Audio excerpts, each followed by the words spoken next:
Right, I think everyone now has seen the Hello Kitty Squier guitar somewhere. You know that bright pink Squier guitar with a cat face cartoon thing on it? This guy right here. And as far as I could tell, they're quite collectible now.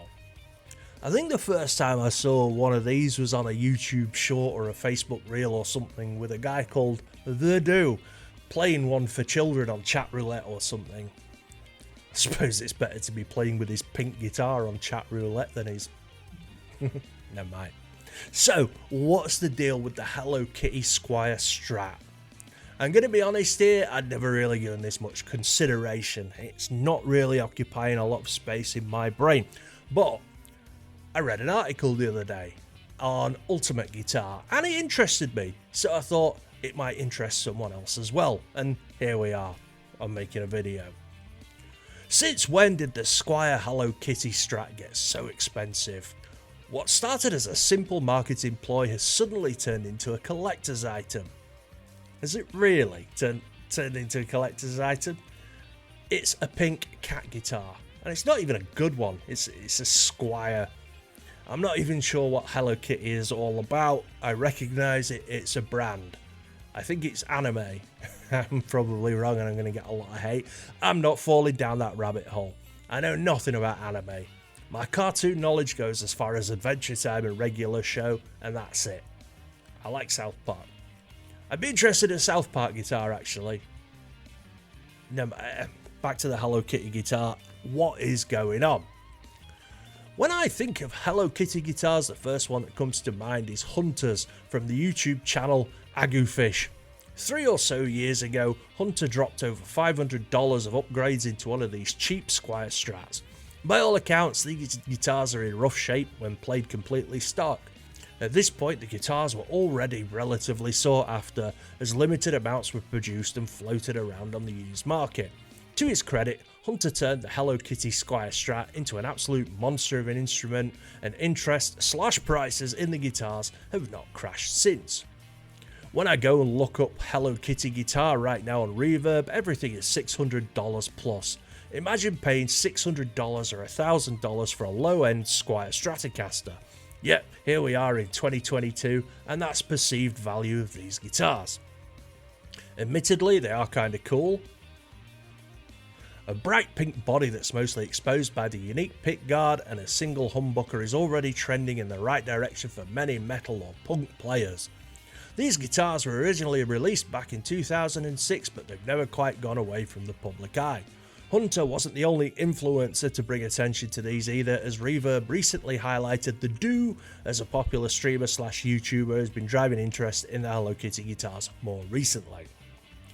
So basically we're talking $600 to $1,000 for a Squier Strat with a fancy paint job and a cat on it. The last Squier Strat I bought cost me 30 quid.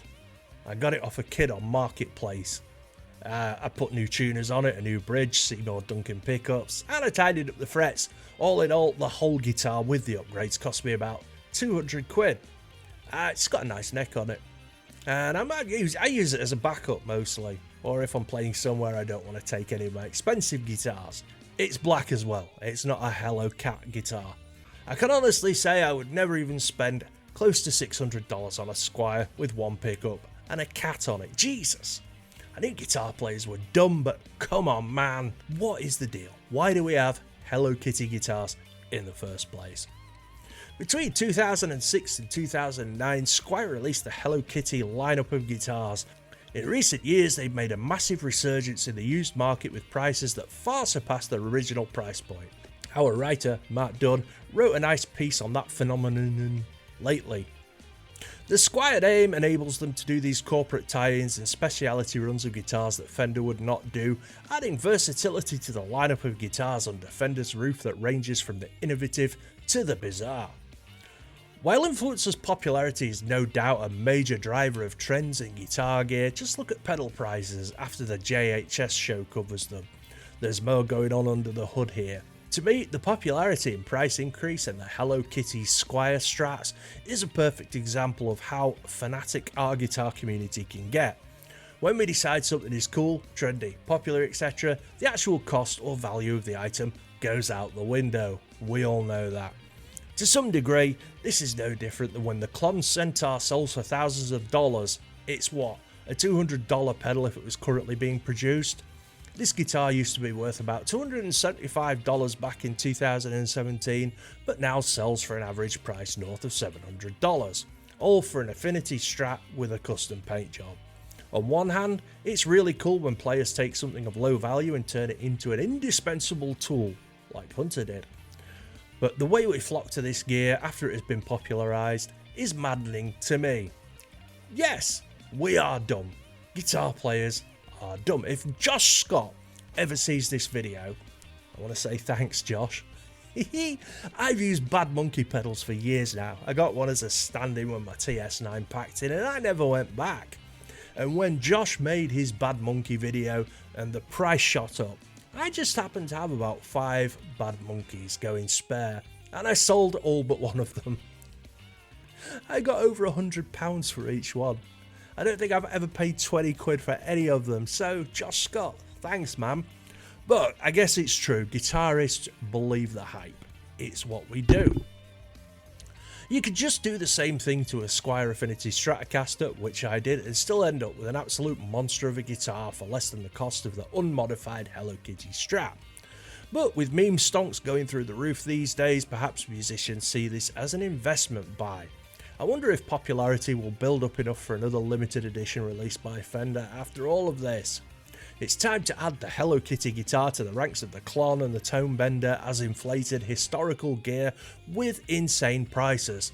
What guitars will be next? Promotional Bud Light guitars from Aria, a SpongeBob Strat, or are the rumours true of a secret Star Wars Les Paul that doubles as a lightsaber? That's nonsense. A Bud Light guitar? What? Wow, I'm just not going there. I'm not going to be touching that one with a 10-foot pole. I'm staying away from that kind of controversy these days. So there you have it. We've got the Hello Kitty guitar. We've got the TS10 from Ibanez. We've got the Klon. We've got the Bad. It's ridiculous. We're suckers for it. Anyway, jump in the comments and let me know what you think of the Hello Kitty guitar. Do you think it's a cool instrument, or do you think it's just a pink guitar with a cat on it? And I'm just being a complete and utter boomer and not understanding any of this.